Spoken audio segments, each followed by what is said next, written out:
Así, bienvenidos a este viaje simbólico por el tarot. Sé que vivimos en tiempos donde todo tiene que ser rápido, llamativo, fugaz, así que en este canal busco ofrecerte algo diferente, que valga la pena, herramientas reales para aprender tarot de verdad, con profundidad y sentido. Hoy vamos a presentar una de las figuras más fascinantes del mazo, la emperatriz. Ella es poder, fertilidad, inteligencia activa. Representa el principio creador femenino en su manifestación más plena. En este video exploraremos la imagen de la emperatriz en diferentes mazos, pero iremos más allá del aspecto visual. Profundizaremos en su dimensión simbólica para comprender el arquetipo que representa. La ubicaremos dentro del primer septenario del tarot, en el que cumple un rol fundamental junto a la papisa, el emperador y el papa. Analizaremos su relación con el emperador, ya sea en colaboración o en tensión con este, y la conectaremos con otros arcanos a través de la numerología, en especial con el código, con el colgado y el mundo. Todo esto desde una metodología que busca facilitar el aprendizaje, hacer comprensible el simbolismo y habilitar el trabajo con diferentes mazos del tarot, porque creo firmemente que el tarot no debe ser solo una fórmula repetida hasta el cansancio, sino una vía de conocimiento que puede ser enseñada con método y belleza. Acompáñame entonces en esta travesía que no solo es visual, sino también interior. A lo largo de la historia del tarot, la emperatriz ha sido representada con variaciones que no son solo estéticas, revelan distintas formas de comprender su esencia. En el tarot de Marsella clásico, que tenemos acá a la izquierda, la emperatriz aparece como una figura regia sentada con escudo y cetro, símbolo de soberanía. Su mirada es firme, y aunque el trono no siempre se ve completo, su postura transmite autoridad natural.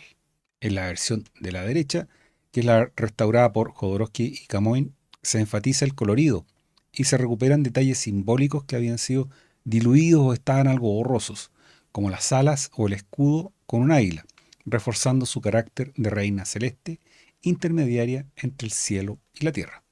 El tarot de Oswald Wirth, profundamente influido por la tradición esotérica y masónica, presenta una emperatriz más hierática, con una tiara que recuerda a la de Isis o María, y con símbolos como el águila bicéfala y el globo que remiten al poder universal.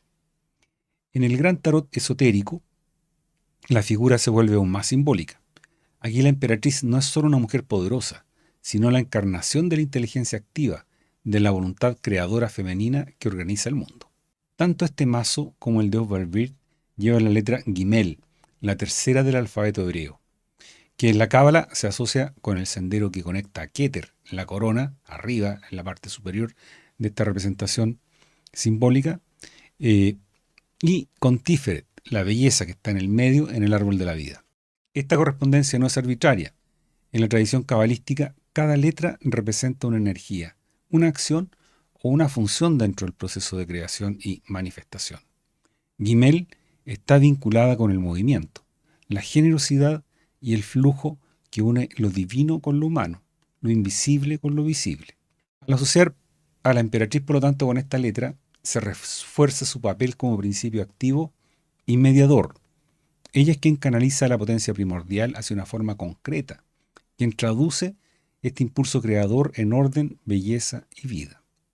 Y por último, el tarot de Rider-Waite, probablemente el mazo más difundido en el mundo, acentúa el aspecto maternal y fértil de la emperatriz, sentada en este caso en un entorno natural, rodeada de trigo a sus pies y árboles a su espalda.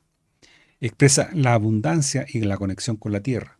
Su corona de estrellas y el símbolo de Venus la vinculan al amor, la belleza y la creatividad.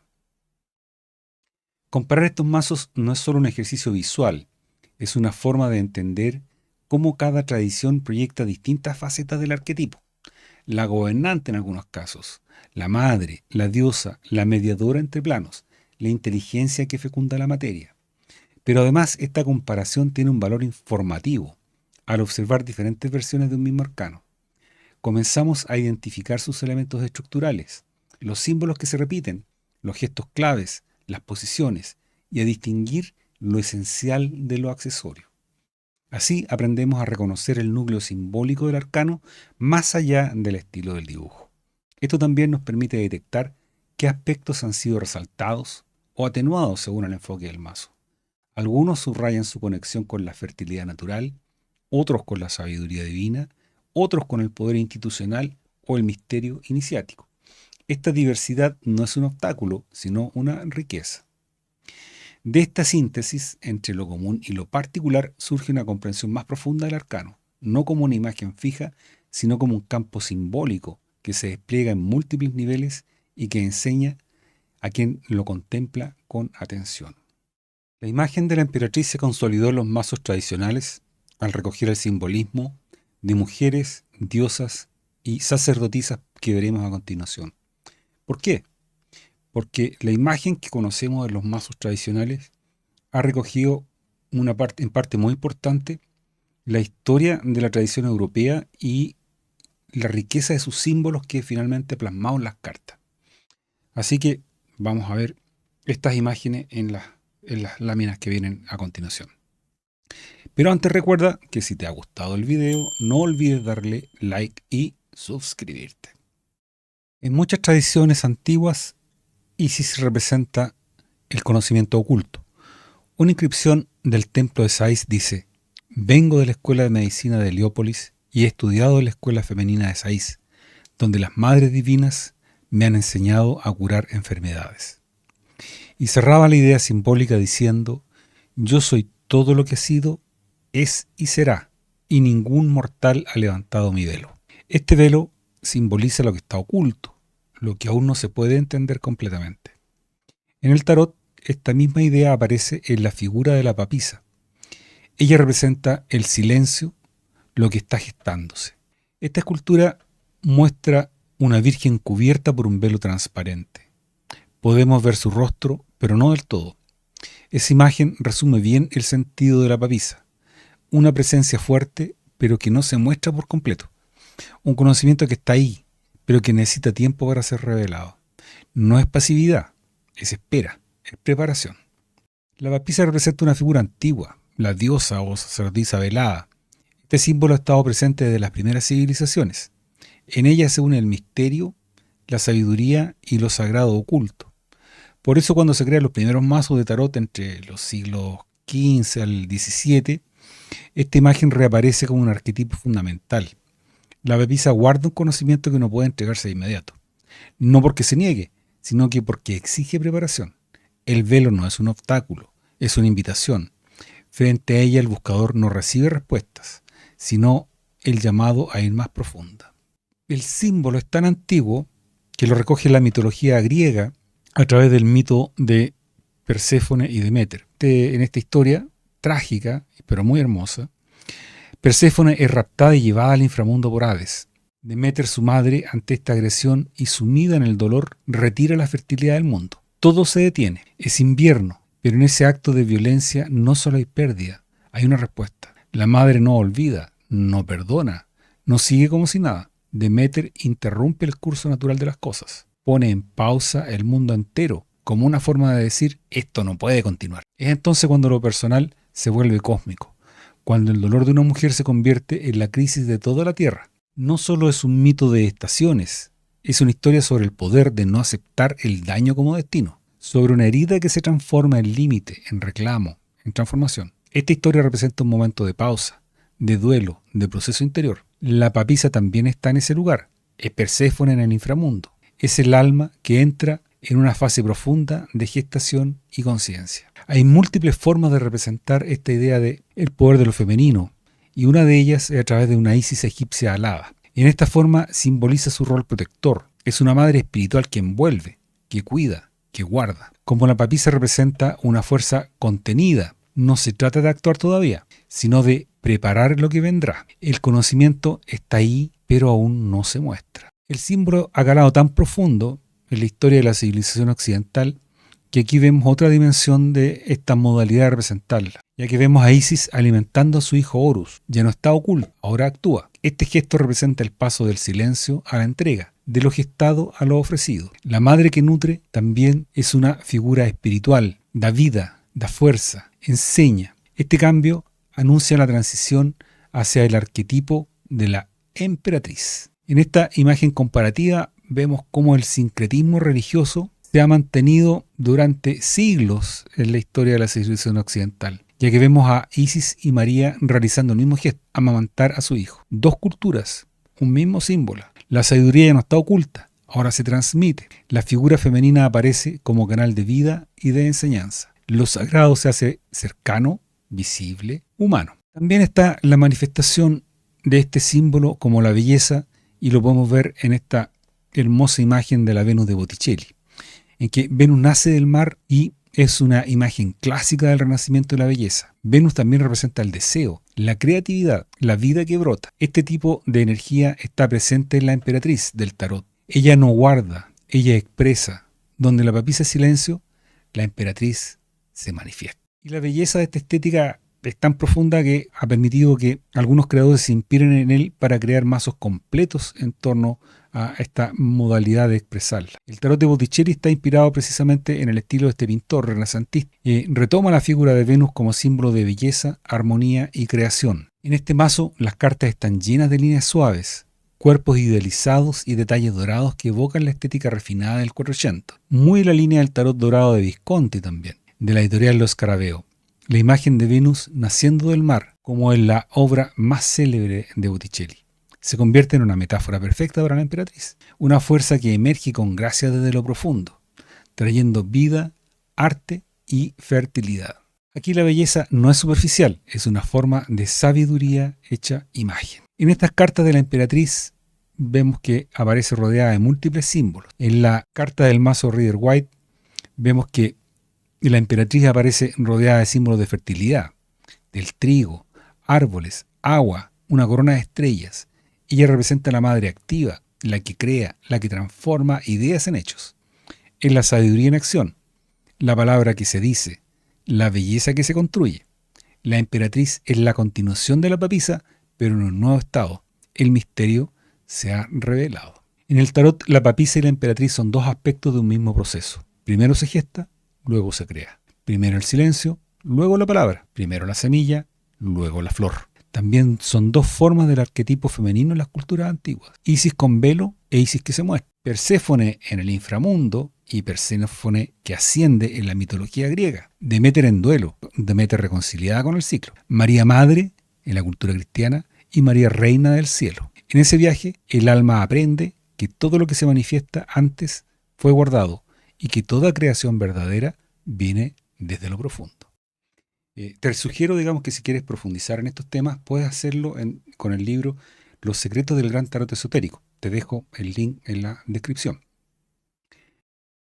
Desde una perspectiva simbólica, podemos observar en los tres primeros arcanos, el mago, la papisa y la emperatriz, un recorrido que va del punto a la línea y luego al plano. El mago representa el punto, el origen, el impulso inicial, la semilla de toda manifestación.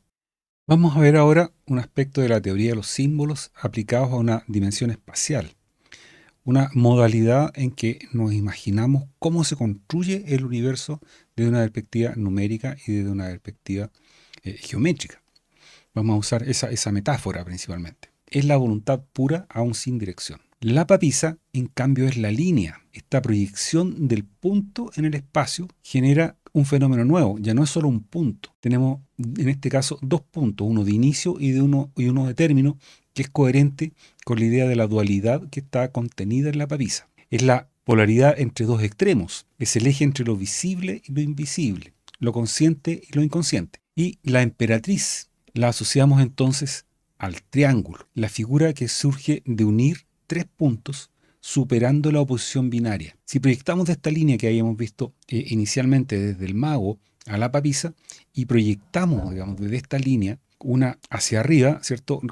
Podemos construir este triángulo que estamos viendo en este minuto. La emperatriz se asocia entonces al triángulo, la figura que surge al unir estos tres puntos superando la oposición binaria. En ella ya aparece un plano, una superficie que contiene estructura y da forma. En términos de dos dimensiones, esta es la figura mínima que contiene un plano. Un ejemplo de la vida real que nos sirve para comprender este fenómeno lo podemos ver en que una mesa de tres patas siempre está equilibrada, porque esos tres puntos en donde se apoya la mesa constituyen un plano. En este desarrollo que puede parecer abstracto, se vuelve más claro también si lo miramos desde el proceso del conocer. Primero uno distingue una figura.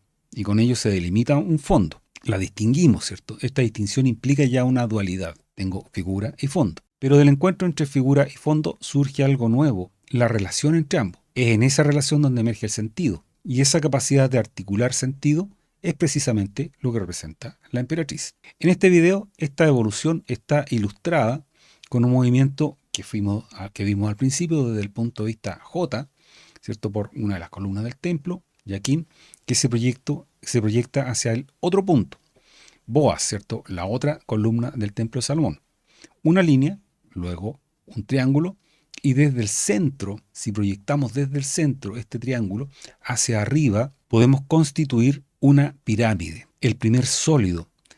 Antes veíamos, ¿cierto?, que el triángulo es el primer volumen a nivel de dos dimensiones. En este caso, la pirámide a nivel de las 3 dimensiones es el sólido más básico, más pequeño, más simple. Y por lo tanto ya accedemos al mundo de la materia y que lo vamos a ver en el video del emperador, que te sugiero, digamos, que lo busques en mi canal. Volvamos a la emperatriz. Esta es el arquetipo femenino, es la geometría del sentido, la matriz desde donde se despliega el mundo simbólico. Veamos la emperatriz en más detalle. La imagen de la emperatriz se ha mantenido de forma notablemente estable a lo largo de los siglos. Ya en los tarot de Visconti aparece sentada en un trono. Están acá los tarot de Visconti, pero los pueden buscar en internet y van a ver, digamos, que hay unos muy hermosos y que justamente ya representan, son muy antiguos, digamos, son de los primeros mazos que se conocen en Europa. Y aquí tienen esos tarot, al igual que estos, tienen los elementos esenciales. El trono con un cetro en una mano y un escudo en la otra, generalmente adornado el escudo con una águila negra. Estos atributos imperiales la vinculan a la figura de la soberana terrenal, pero también a la alegoría del imperio mismo. Sin embargo, esta figura femenina no se limita a ser la consorte del emperador. No veamos, ¿cierto?, que el tarot, ¿cierto?, está centrado en personajes masculinos y que los personajes femeninos son sus acompañantes. No, al contrario. Los personajes femeninos son verdaderos protagonistas en esta historia que va recorriendo el loco desde el mago hasta el mundo, digamos, la carta número 21. Así que la emperatriz representa el principio organizador de la materia, la fuerza vital que estructura y fecunda el mundo. En el gran tarot esotérico, el de la derecha, esta idea se refuerza con símbolos adicionales. Una mazorca de maíz a su espalda, símbolo de fertilidad, en la fecundidad, la fertilidad. A las negras que evocan su ascenso espiritual. Y un escudo con 2 triángulos flanqueados por el sol y la luna que nos recuerdan de alguna manera a las imágenes egipcias, por lo tanto a su simbología. Aluden de esta forma a su gobierno en armonía con los ciclos de naturaleza. Hay 2 triángulos, ¿cierto? Uno arriba, otro abajo, y nos hablan de esta armonía. Christine Payne Tauler, una muy buena autora de libros de tarot, destaca cómo la emperatriz ha encarnado desde sus orígenes a la Gran Madre, la diosa precristiana, la fuerza que nutre, protege y transforma. Es Isis, Urania, Deméter, Perséfone, María, reina de los cielos y a veces incluso Eva antes de la caída. No es simplemente una figura decorativa como habíamos dicho, es el principio de encarnación, la matriz de las leyes naturales, la que da forma y también la que disuelve. Su cetro coronado por un orbe y una cruz remite al símbolo del Sacro Imperio Romano. Soberanía sobre la tierra, sí, pero también legitimada por lo alto. El orbe es la esfera que está en la parte superior del cetro, representa al mundo. La cruz es el eje que lo ordena. Esta combinación entre lo terreno y lo celeste es el sello de su poder. En muchas versiones, como la del Gran Tarot Esotérico, la emperatriz tiene alas, ha ascendido. Ya no solo es madre o esposa. Otros mazos insinúan esta idea, ¿cierto? Como el de Marsella, la presencia de alas en la carta de la emperatriz, pero no son a veces tan explícitas como en el caso del Gran Tarot Esotérico. La emperatriz es una inteligencia activa, una fuerza creadora autónoma que se gobierna por sí misma. Representa la plenitud femenina, ni doncella ni anciana, sino mujer en su potencia más alta. Por eso la emperatriz no es solo un símbolo de fertilidad biológica, es fertilidad en sentido amplio. Podemos decir entonces que es pensamiento fértil, alma fértil, capacidad de crear belleza, sentido y orden. Otra autora, la creadora del mazo del Gran Tarot Esotérico, que a mí me gusta mucho, nos dice que este arcano encarna a la mujer instruida, comprensiva, elegante, equilibrada, capaz de resolver y penetrar en el alma de los demás. Su presencia en el tarot, junto a la papisa, las reinas y otras figuras femeninas de los arcanos menores, fue una afirmación audaz en su tiempo. Como recuerda otro autor bien interesante que pueden buscar en internet, esta fue una época marcada por el desprecio hacia la mujer. El tarot incluyó figuras femeninas en los 3 centros del poder simbólico: lo religioso con la papisa, lo imperial con la emperatriz y las reinas a nivel de lo cortesano en los arcanos menores. Por todo esto, la emperatriz es mucho más que una carta de poder. Es la encarnación del principio de orden, fecundidad y armonía que subyace con toda creación. Un arquetipo que cuando se revela en una lectura nos invita a cultivar la inteligencia que da forma al mundo. Otra herramienta muy interesante para conocer en profundidad y en contexto a los arcanos es analizarlos en el conjunto del septenario al cual pertenecen. Y aquí podemos ver, ¿cierto?, que el recorrido que realiza el loco a través de los arcanos mayores puede dividirse en 3 septenarios, cada uno con un enfoque particular. El primer septenario, que es el que vamos a ver ahora, aborda lo humano, el nacimiento del sujeto, su desarrollo interior, el vínculo con su entorno inmediato y las primeras formas de autoridad y conocimiento. Dentro de este primer septenario encontramos una secuencia de cartas que representan la corte mundana. La papisa, la número 2, la emperatriz, la número 3, el emperador, el número 4 y el papa. Estas figuras encarnan distintos aspectos del orden simbólico y social. Se nos olvidó decir que el primer septenario, una de las características que tiene, es que esas figuras están referidas al mundo humano, terrenal. Entonces estamos viendo en este caso como estas 4 cartas representan el mundo del poder, digamos, de cómo estaba organizado estructuralmente la sociedad en el periodo de la Edad Media. Así que veamos estas 4 cartas. La papisa se refiere al oculto, el saber silencioso, lo potencial. La emperatriz, la inteligencia activa, la expresión creadora. El emperador, la autoridad terrenal, el poder estabilizador. El papa, en cambio, la transmisión espiritual, la palabra revelada. En este esquema, la emperatriz se sitúa como el puente entre lo latente y lo manifiesto. Ella representa el momento en que la sabiduría interior comienza a estructurar el mundo. Si la papisa guarda el conocimiento, la emperatriz lo proyecta. La relación entre la emperatriz y el emperador puede entenderse como una tensión creativa o una colaboración estructurante. Juntos expresan la dualidad activa del poder. Ella fecunda, él delimita. Ella es movimiento, él es forma. Ella da origen, él sostiene, consolida, ¿cierto? Es el número 4, lo material, lo terrenal. Podemos pensar que mientras la emperatriz activa el impulso creador desde lo simbólico, el emperador lo convierte en norma. Ambos son necesarios para que el deseo de vida tome su cuerpo y se organice. La fuerza que crea necesita un marco para persistir y el marco necesita vitalidad para no volverse vacío. Esta es la relación, entonces, muy interesante que se da entre la emperatriz y el emperador. Esta dinámica entre ambos prepara el camino para el siguiente paso del septenario, el paso de la autoridad externa, papa, y a continuación el aprendizaje interior en la carta número 6 con los enamorados, marcando así el inicio de la verdadera elección consciente. En esta relación, ¿cierto?, que estábamos viendo de la emperatriz en el septenario, como hemos visto, ¿cierto?, es una pareja natural por sus nombres con el emperador. Y vamos a usar a continuación otra herramienta muy interesante, que es el juego de las miradas. Esta es una de las herramientas más sutiles pero reveladoras del tarot. Es el llamado juego de las miradas. Se trata de observar hacia dónde dirigen su mirada los personajes, especialmente cuando se colocan unas cartas junto a otras. Esto es muy importante en las tiradas, ¿cierto? Si podemos relacionar una carta con la otra y vemos hacia dónde están mirando, hacia dónde dirigen su atención estos arcanos, nos van a dar pistas muy interesantes para la interpretación. En el caso del tarot de Marsella, si colocamos a la emperatriz a la izquierda y el emperador a la derecha, se ordenan de acuerdo a su numeración, se genera una tensión visual interesante. El emperador dirige su mirada hacia ella, mientras que la emperatriz se mantiene de frente con una leve orientación corporal hacia él. Esta disposición sugiere una relación en la que él reconoce su presencia. Él tiene un mayor interés en ella, mientras que ella se mantiene disponible, interesada, pero no hay sumisión ni búsqueda. Hay soberanía compartida. Ella se afirma en sí misma, él se proyecta hacia ella. Esta diferencia sutil en las miradas abre múltiples interpretaciones. Por un lado, ¿cierto?, una colaboración donde lo masculino necesita el principio creador femenino para afirmar su poder. O una tensión donde cada uno sostiene su propio centro sin perder el vínculo. El tarot leído así no es solo un símbolo, un sistema de símbolos fijos, sino que es una coreografía visual, donde los arcanos se miran, dialogan o se ignoran en alguno. Esa narrativa muda, esa geometría de las miradas, enriquece profundamente cualquier lectura y nos puede ser de gran utilidad al momento de la interpretación en una lectura. Veamos ahora qué pasa si los cambiamos de orden. La emperatriz y el emperador ahora van a estar en contraposición.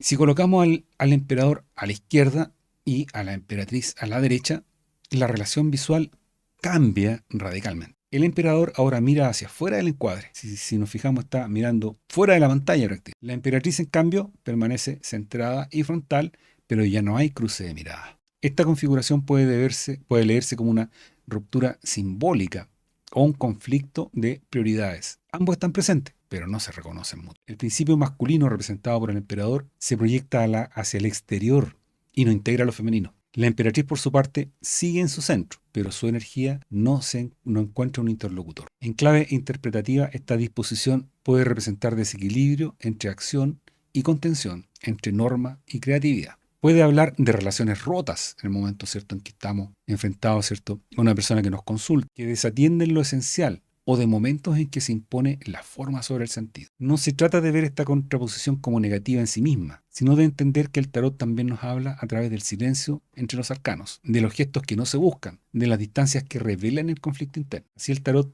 no solo representa el equilibrio ideal, sino también sus fracturas. La vida está llena de fracturas y nuestros consultantes van a acudir a nosotros en busca de ayuda para solucionar estas fracturas, y el tarot nos va a dar una guía para ello. Y en esas fracturas es donde muchas veces comienza la verdadera transformación. En esta sección abordaremos otra herramienta clave para profundizar en el simbolismo de los arcanos, y que también es de mucha utilidad: la reducción numerológica. Porque a través de este método observaremos cómo la emperatriz se vincula con otros dos arcanos que comparten su raíz numérica. El colgado, por un lado, el arcano número 12, y el mundo, el arcano número 21. Este vínculo nos permitirá descubrir una red simbólica que conecta la energía creadora de la emperatriz con la suspensión transformadora del colgado y con la culminación armónica representada por el mundo. Pero antes que nada, ¿qué es la reducción numerológica? La reducción numerológica consiste en reducir un número compuesto a su dígito raíz, es decir, a una cifra entre el 1 y el 9, sumando las cifras que lo componen. Por ejemplo, el número 12, el colgado, se reduce de esta forma. Uno suma el 1 más el 2, que son los dos dígitos que lo forman, y obtiene el 3. Lo mismo ocurre con el mundo. En este caso vamos a sumar 2 más 1, que nos va a dar 3. Este procedimiento revela una conexión oculta entre los arcanos que a simple vista parecen alejados, y de esta manera los podemos relacionar. En este caso, tanto el colgado como el mundo comparten la raíz 3 con la emperatriz. La reducción numerológica no reemplaza el significado directo que tiene cada arcano, pero sí permite establecer familias simbólicas. Nos muestra cómo distintas cartas encarnan distintas expresiones de una misma energía esencial. Veamos la primera relación en esta familia: la emperatriz y el colgado. A primera vista, la emperatriz y el colgado parecen figuras opuestas. Una está en un trono, el otro es un personaje suspendido, colgado como lo dice su nombre. Una irradia vitalidad y creación, el otro quietud y espera. Sin embargo, ambas comparten la misma raíz numerológica, el 3, lo que sugiere que representan distintas fases, distintas etapas de un mismo principio. La emperatriz es la inteligencia activa, que organiza, fecunda y da forma al mundo. El colgado, en cambio, representa un momento de pausa. Está suspendido, donde la acción exterior se detiene para permitir una transformación interior. Desde esta perspectiva podemos entender que la creatividad que la emperatriz inicia, el colgado la profundiza. Si ella es la expresión, él es la reflexión. Si ella pone en marcha, él suspende para revelar otro sentido. Ambos arcanos nos enseñan algo esencial sobre el tiempo simbólico. No todo crecimiento es expansión. A veces es en la inversión, en la entrega, en la aparente inmovilidad donde se gesta lo verdaderamente nuevo. Así como el fruto necesita madurar en silencio, el pensamiento fértil también necesita su noche. La conexión entre ambos revela que el principio creador no es lineal. Requiere alternancia entre hacer y dejar ser, entre actuar y permitir que la vida nos transforme desde adentro.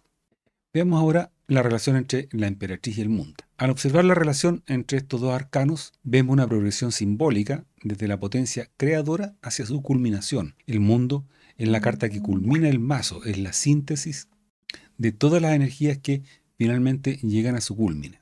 Así que ambas cartas comparten la raíz numerológica 3, pero representan momentos muy distintos del proceso de manifestación. La emperatriz es el impulso creador, la inteligencia que fecunda y organiza. Representa la idea germinal, la matriz de toda posibilidad. En cambio, el mundo es la consumación armónica de esa energía, el círculo que se cierra, la danza de lo creado, en su estado más pleno. En términos simbólicos, podríamos decir que el mundo es aquello que ocurre cuando la obra de la emperatriz se ha desplegado plenamente, cuando la creación ha alcanzado su equilibrio dinámico. La conexión entre ambas nos recuerda que la energía creativa no solo inicia procesos, sino que también los lleva a su realización, como vemos en la carta del mundo. Si la emperatriz representa la semilla fértil, el mundo es el fruto maduro. Juntas forman un eje simbólico de expansión y plenitud, donde la inteligencia activa se traduce en belleza, integración y sentido. Este vínculo nos invita a reconocer que lo que sembramos con intención, si se cultiva con perseverancia, puede dar lugar a una totalidad armónica. Veamos ahora un ejemplo de interpretación para no verlo de un punto de vista puramente teórico. Imaginemos una lectura en la que alguien consulta sobre un proyecto creativo que lleva tiempo gestando. Vamos a usar